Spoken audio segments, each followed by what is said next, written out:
been chosen to reveal our existence to the world. Do not ask for your poor or you're hungry. We do not want your tired and sick. It is the corrupt we claim. It is your evil that will be sought by us. Hurry, Bullwinkle! The show's about to start! I'm coming as fast as I can. Good morning, Vietnam!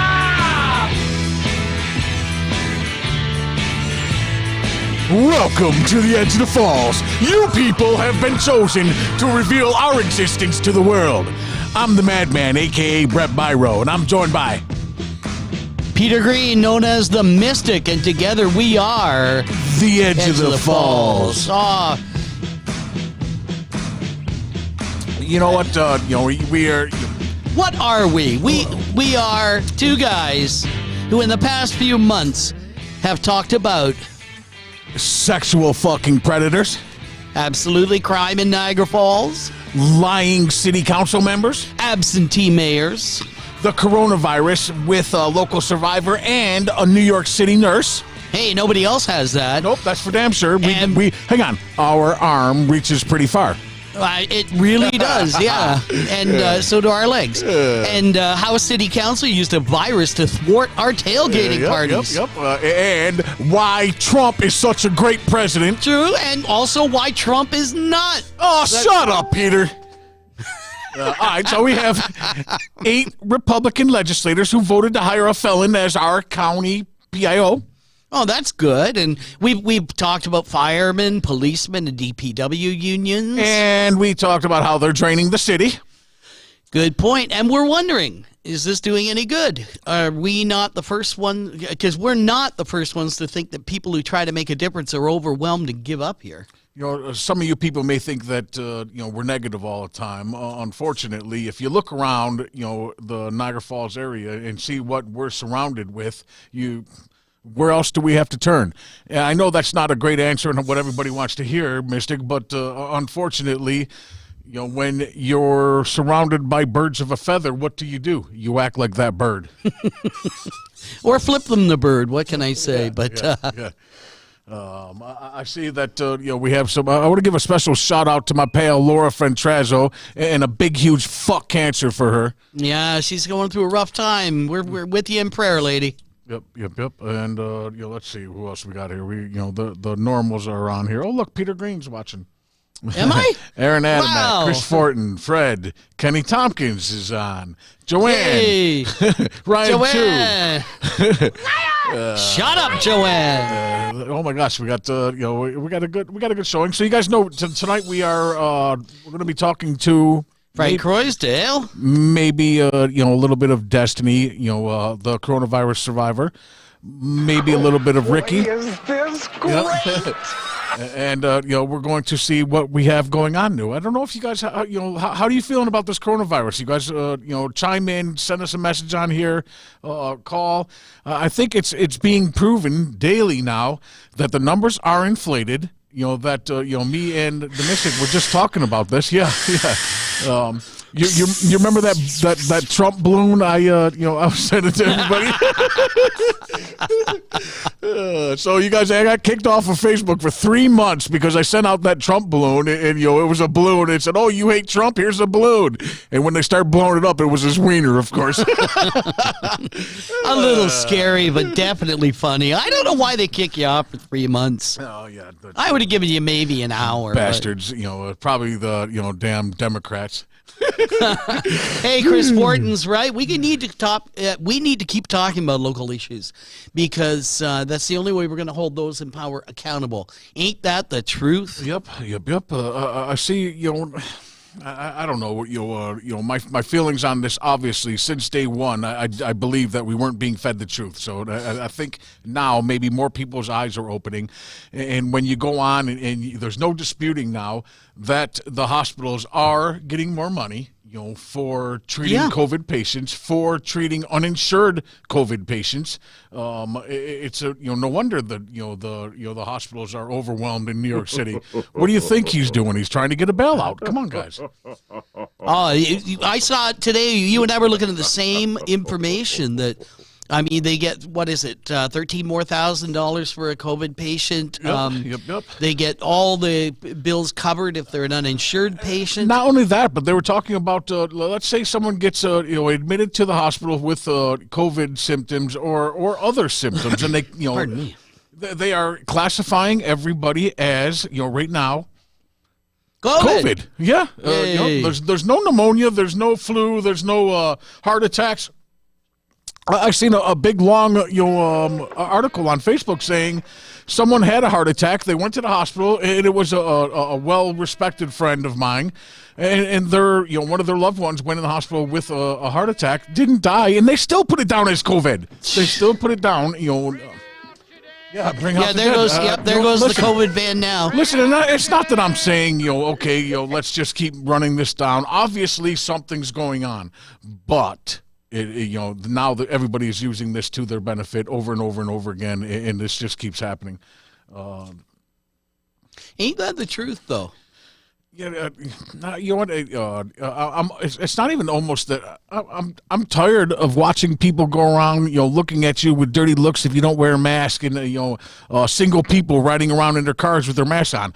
Obviously, they're Democrats. Brett, I'm not sure that's political, but there are a lot of people who should go around with a bag over their head. Yeah. I seen that. Someone was like, "Oh, you got to be careful when you're flirting with someone with a mask on because they may be ugly as sin down there."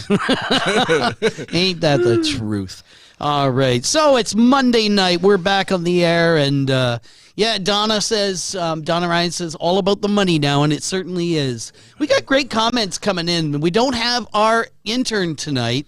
She had other family matters to take care of, and it's too bad because we lose her wonderful perspective and her moment of glory. So I hope you're tuning in there, Noel. Yep. At 7:30, we're going to give my friend Frank Corja a call. You message him. He wrote a book about. It's a novel about Niagara Falls, and we'll let him talk about that. Oh, someone's calling. Ooh, we got already. a call! Let's Yay! Hey, you're on the edge of the falls. Who's this? Pyro, quit bashing the Democrats, you jerk. Who's this? That's Fortin. Chris. What's up, buddy? What's up? What's going on? Hey, Mystic. Hey, no, I just wanted to chime in real quick. You see people driving around with masks on the car, and you're thinking, what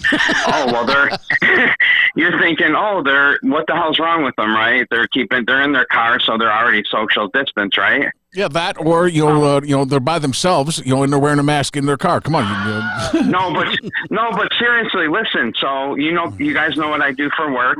So before I go and do my work, I put my mask on. So when I get to where I'm going, I got my gloves on and my mask on. So basically, I got pre-prepared to go where I'm going. So other people, maybe they're going to a hospital, maybe they're going somewhere where they're not going to be social distance. So they're just ready. Walmart. So it really has not. Walmart. Nothing to do with politics, right? No, I don't got that. I think that's gay. Why is that gay? Why is that gay? Come on, I'm putting you on tonight. Okay, boy. listen. Hold on. First off, you see a boy here, smack him. Secondly, if you wear your mask in the car by yourself, what good are you doing? What good are you doing? I told you what I'm doing. You're priming for work. You're getting because that 20 seconds it takes you to put your mask on and get out of your car makes a difference. It does. You were in the military. I'm proactive, right? I'm ready. I got. You know what I'm saying? So hold on. So let me guess. You wear your mask when you're when you're in your car by yourself. Yeah, I do, but I don't wear it when I take a shit. You might want to. You know what I'm saying? But I wear it. You know what I mean? But yeah, anyways, guys, great show. Love ya. No, yeah, you too. You know that, brother. Yeah, keep it going. And you know what? Let's hold these people in the city. Let's hold these property owners. Let's hold these business owners. Clean your property up. Take your trash out. If not, let the guy drive around in the car and put a fine on the door. And let's have some enforcement in the city. You got all kinds of rules. Everybody's got a position. Everybody's getting a paycheck.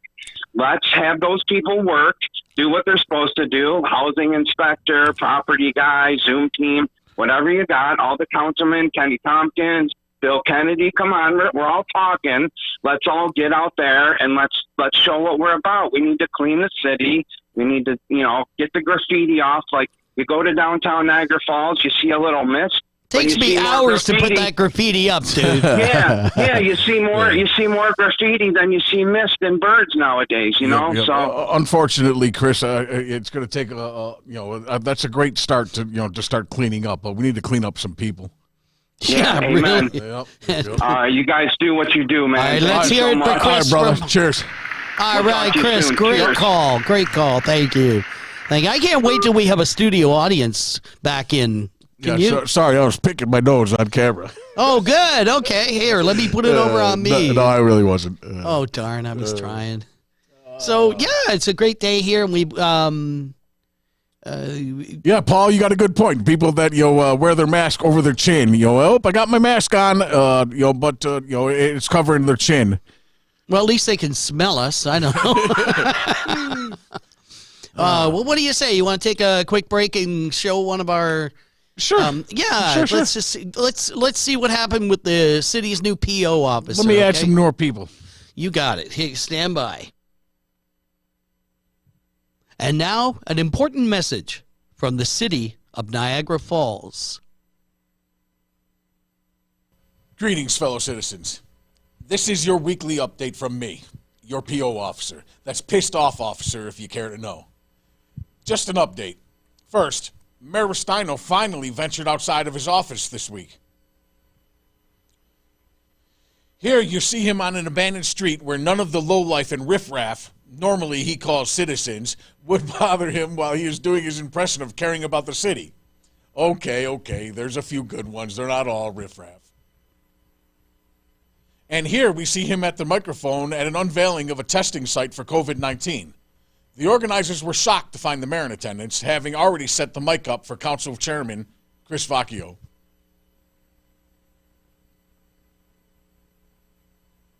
In city developments, the stretch of Military Road between Niagara Falls Boulevard and Porter Packard is being upgraded and repaved. Great news for drivers. That's right, that's the town of Niagara. Guess Niagara Falls has nothing to report with regard to road work. At least road work that won't need to be repaired again in the fall. No offense to the DPW. Sexual predator lawyer sightings were way up, at least in and around the offices of the Niagara Falls Reporter. Okay, I need to cash another paycheck and write a release so that the mayor doesn't have to address the budget shortfall himself.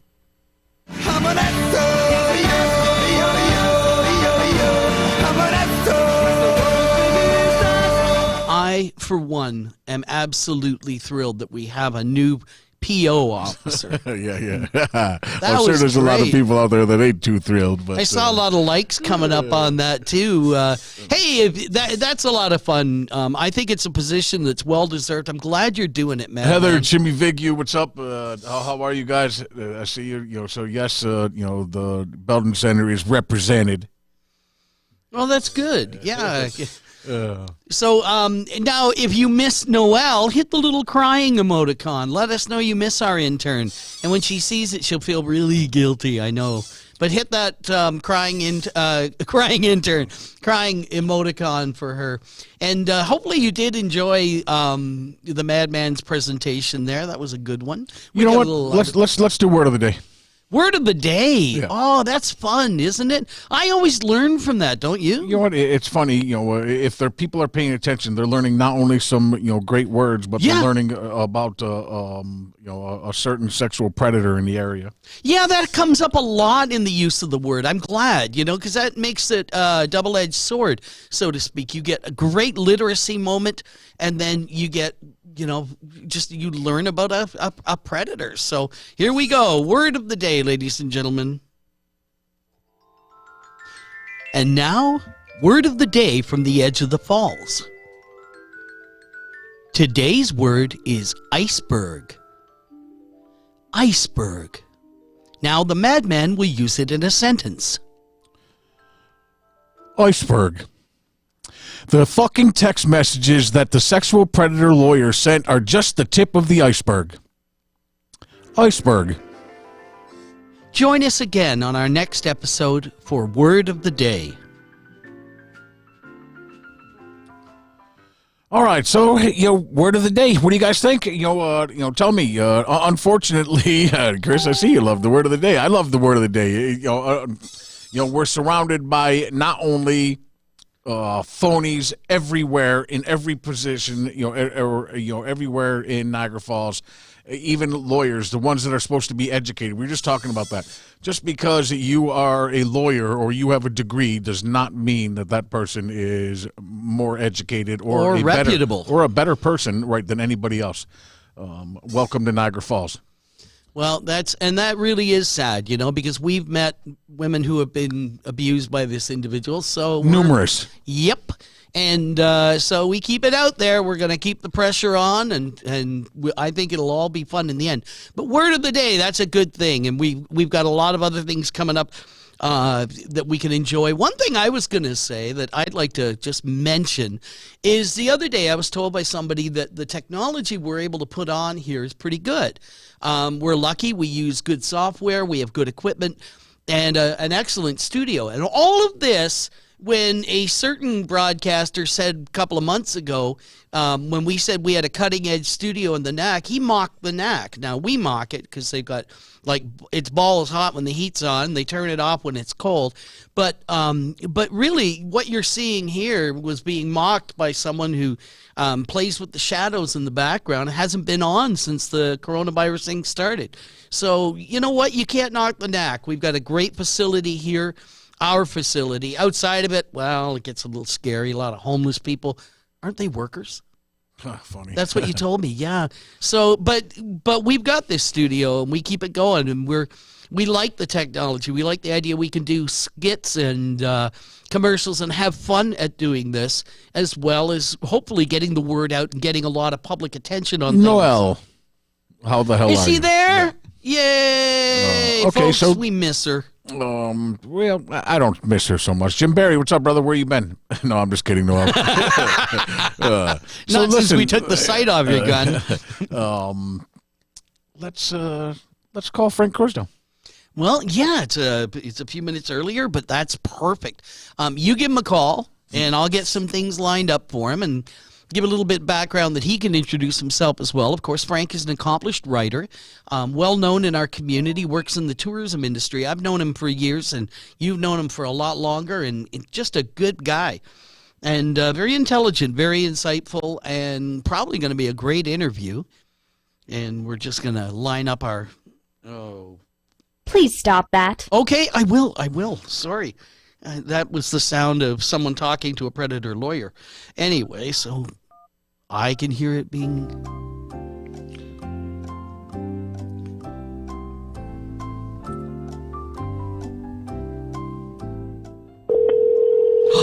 One ringy dingy.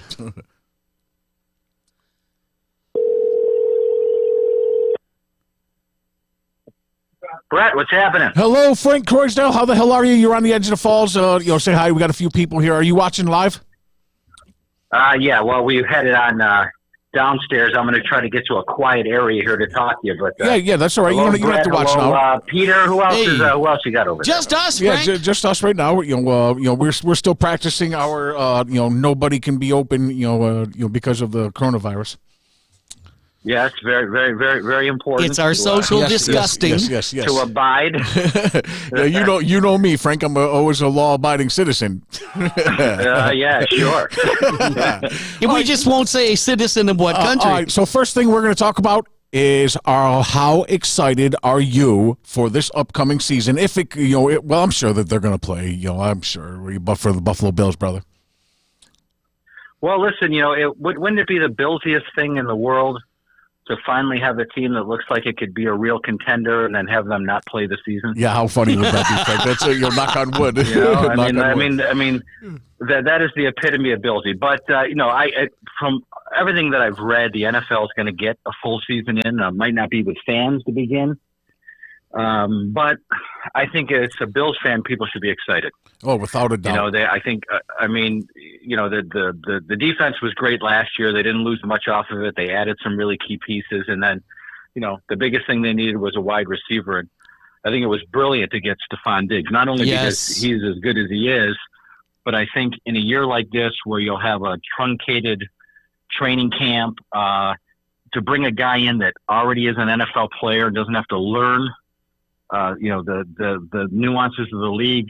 It's going to put him way ahead of any rookie that they would have drafted had they stayed at the 22nd pick. So I'm excited. I think it should be a phenomenal year. Bills fans should be excited, and I just can't wait until we can get back to the point where we can pack 70,000 in that stadium again. Yes, I agree. If you had to make one surprise pick, what do you think? One surprise pick for as our up and coming stud. Who do you think is going to be out of this class? Oh, me. No, wait. Sorry. Well, I think fans should be really excited about the running back in the third round, Zach Moss. If you go on and you Google his college highlights, one guy described him as a weevil wobble, like you can't knock him down. So he's bruising and he's big, but he's fast and he's quick and he cuts like Singletary.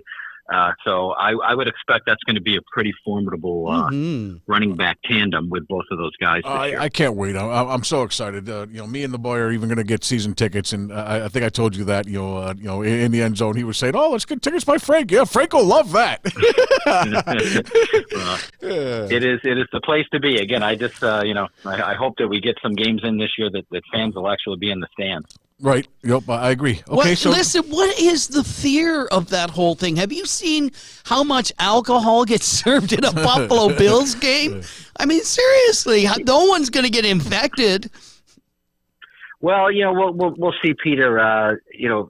September is still a long way away, in October as well, and if the numbers go way down over the summer, then maybe the NFL will say we can actually have fans in the stands. So it's just funny, one thing that I think I feel, and I'm sure a lot of people feel, is with what we're going through, is you really miss these moments where you can have large groups of people together. There's a special energy that comes from that, whether it's a sporting event or a concert or you go to live theater. I mean, the audience plays an important role in so much of that, and you really realize what a special thing that is. So whenever that time comes when we can do that again, I know the first opportunity I get to go, I'm really going to soak it in and really appreciate it, because when you watch things without that there, you really realize that the audience plays a key role. Yes, I believe that if I'm not wrong, you probably know about this, but I believe the Buffalo Bills fans were voted best fans in the NFL. Yeah, usually, and they usually do win those polls when they come, and and I think well deserving. I'm sure every fan base thinks they have the best fans, but Bills fans have stayed loyal and packed that stadium through that 17-year playoff drought. And I'd love to see and I hope it happens beginning this year, give the New England Patriots 17 years without playoffs. Let's see how many people are turning up in Foxborough. Yep. You got a point. Okay, so on another good thing, I know you're already established writer, Frank. Enlighten us. Well, I just released a new novel called Niagara Falls into Darkness, and it's available on Amazon as both an ebook. People can purchase it that way, or a paperback.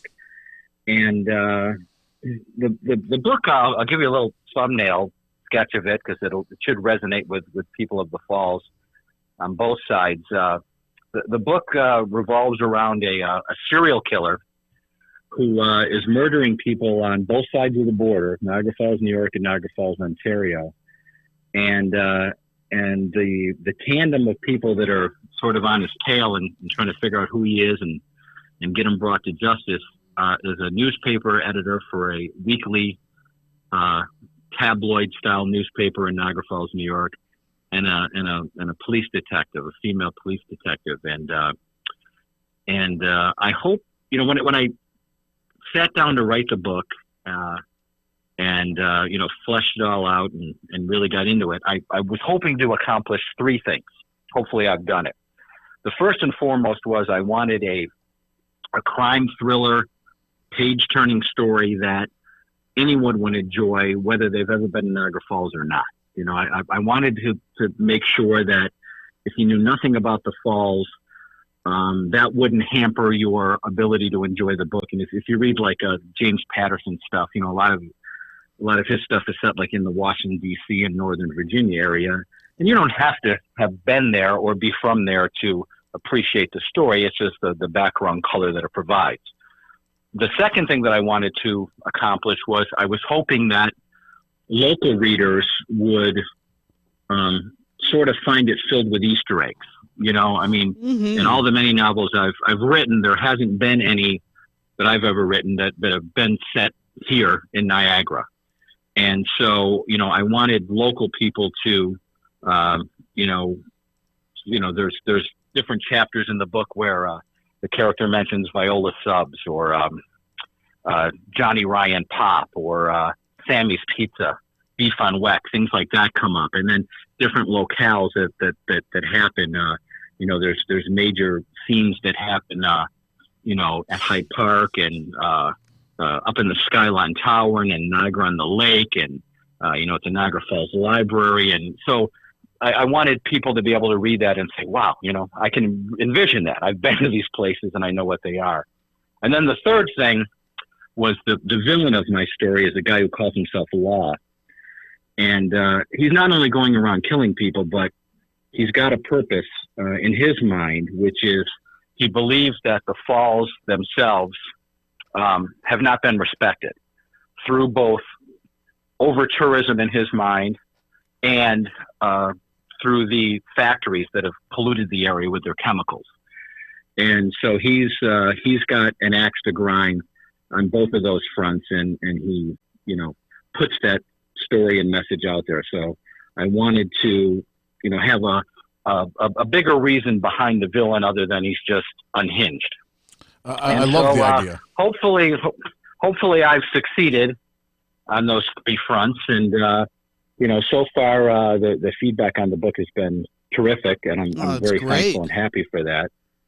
And hopefully as more and more people get a chance to read it, we'll get even more feedback on it. And then, maybe I'll think about a sequel and take it to another level. But I'm hoping that people will enjoy it. And, the protagonist of the story is Mick O'Malley, and he's the editor-in-chief of a weekly newspaper called the Niagara Falls Insider. Wow, wouldn't that be nice? That'd be so cool to have a good paper here. Well, I think a lot of people know that I wrote for 13 years for the original Niagara Falls Reporter. When it was good, right? Yeah.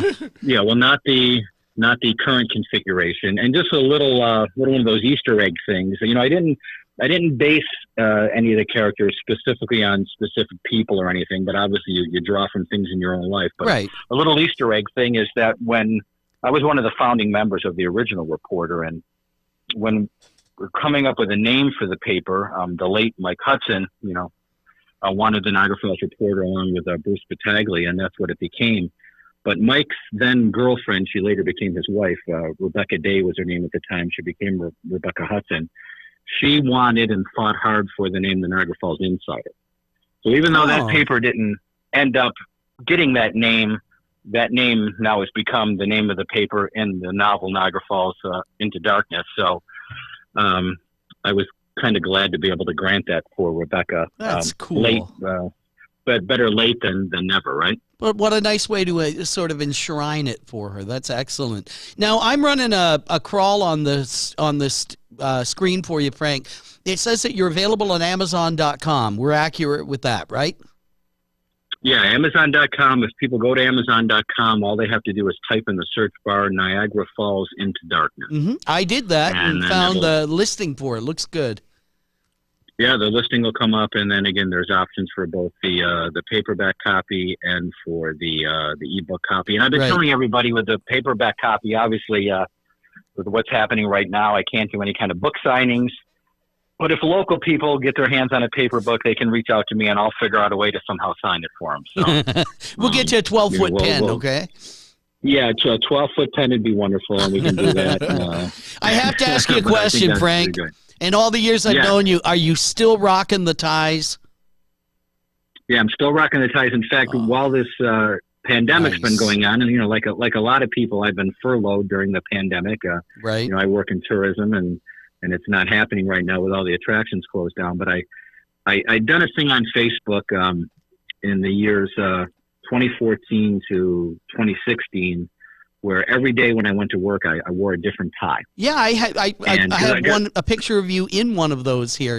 I'm just going to bring it up. There it is. Yeah, you can certainly bring it up. And so I wore the tie. I had a lot of ties. I wasn't even sure how many I had. So I decided I'll wear one every work day, and I'll take a picture of it, and I'll describe the tie, whatever it says on the back of the tie. And I ended up wearing 437 different ties, consecutive ties, without repeating a tie. Wow. And then at the end of that wonderful experiment, a lot of people were following along. I donated about half of them to a woman who sewed them into skirts, and then they donated them to different women in need programs. So I thought that was really cool. So when the pandemic here started, I thought, well, people are sitting at home looking for something to do. So every day I've been taking one of the old ties, because one comes up in one of my Facebook memory things every day. Yeah. So I've been reposting them, and I think we're up to like 42 in a row during the pandemic. I think I saw recently the one that had the banker vibe. Yeah, right, absolutely. So I've kind of put that back out there, and obviously there's some people who I wasn't Facebook friended with at the time, who it's kind of new to them, and a lot of other people have sent nice notes about it. So it's fun to sort of resurrect that, and I'm hoping that it won't be too many more before we can get the call to go back to work. Mm-hmm. We hope so too. Okay, real quick, give us the Bible version of your book again. Where people can get it, and who you are for anybody that's chiming in now or listens again. The book is called Niagara Falls in the Darkness. My name is Frank Thomas Croisdell, and I was the contributing editor for the original Niagara Falls Reporter for 13 years, and I also wrote a book called Buffalo Soul Lifters, which was one of the best-selling books in Western New York history. It's sort of like Chicken Soup for the Soul for Western New York and Southern Ontario stories. I'm in about 8 different editions of Chicken Soup for the Soul. I love it. All right. Yeah, so that one, you can find that one on Amazon as well. But the new one is called Niagara Falls in the Darkness, and again, it's a crime thriller. It's set in Niagara Falls, and there's action on both sides of the border. It involves a newspaper editor, a police detective, the FBI comes and gets involved. So I'm hoping it'll keep people engaged and flipping the pages, but also for local people, it's got a lot of local color, a lot of Western New York particulars are in there, and specific, obviously, to Niagara Falls on both sides of the border. And I really hope that people will enjoy it and have a great time reading it. That's awesome. Thank you for taking the time out and talking to us. And, in a couple of weeks, I'm going to reach back out to you again, on another episode of The Edge of the Falls, and we'll talk about your book again and see how things are going, how sales are, what's up. And we will continue to push your book while you're on our show. Well, I have an idea for you, Frank. Not only, I'm going to order it tomorrow anyway. I had planned on it, and I'll read it and do a review. But the other thing is that I think it's important to mention to our viewers that because Frank is local and Frank has written the book, you're supporting local business. Not only will you find something you can ring home with, and I'm not pitching it just because I want to see you get rich, because I do, but definitely by buying the book, you're supporting local business here.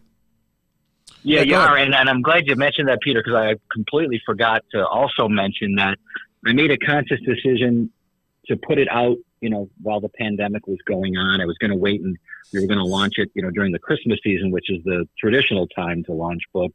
Sure. But I felt it was a good time. But I also wanted to do something good with part of the proceeds. So a percentage of every book sold, I'm going to donate to the Heart, Love, and Soul Food Pantry right here in Niagara Falls. They do great work. In need. Awesome.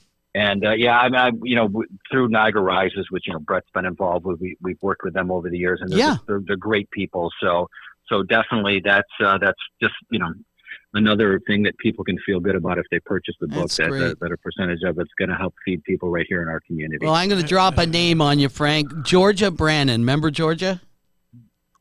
Georgia was one of the most amazing people Yep. that I've ever had the opportunity to meet. I loved her. Yeah. Tragically, she passed away, but Yep. she loved Niagara. She was such an Oh. ambassador. She was She changed wise. my she life. was articulate. She was kind. Yeah, well, And mine as well, Peter. Well, she was the one who told me about you.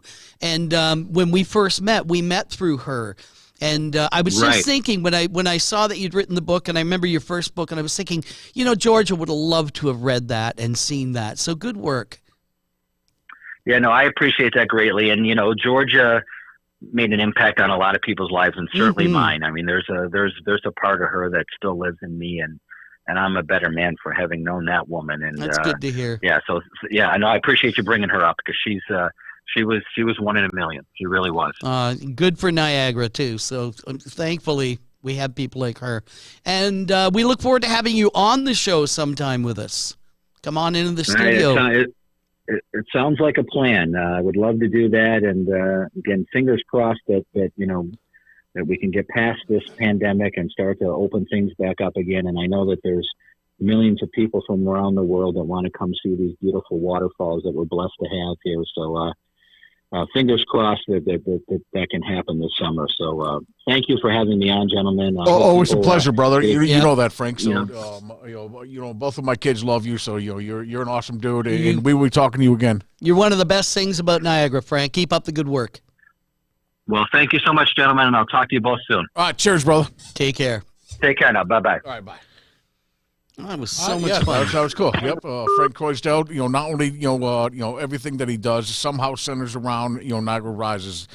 He was a main player in Lexi's Place. He oh my gosh, he just describe Lexi's Place. We got a bunch of people who probably haven't heard about it. What was it? Well, Lexi's Place was a program that we had run for teenagers that had something traumatic happen in their lives, be it attempted suicide, bullying, depression, anxiety, it just happened that to be that a majority of the kids that came into the version when we had it running for a couple of years were all had some sort of depression, anxiety, and attempted suicide at that point in their lives.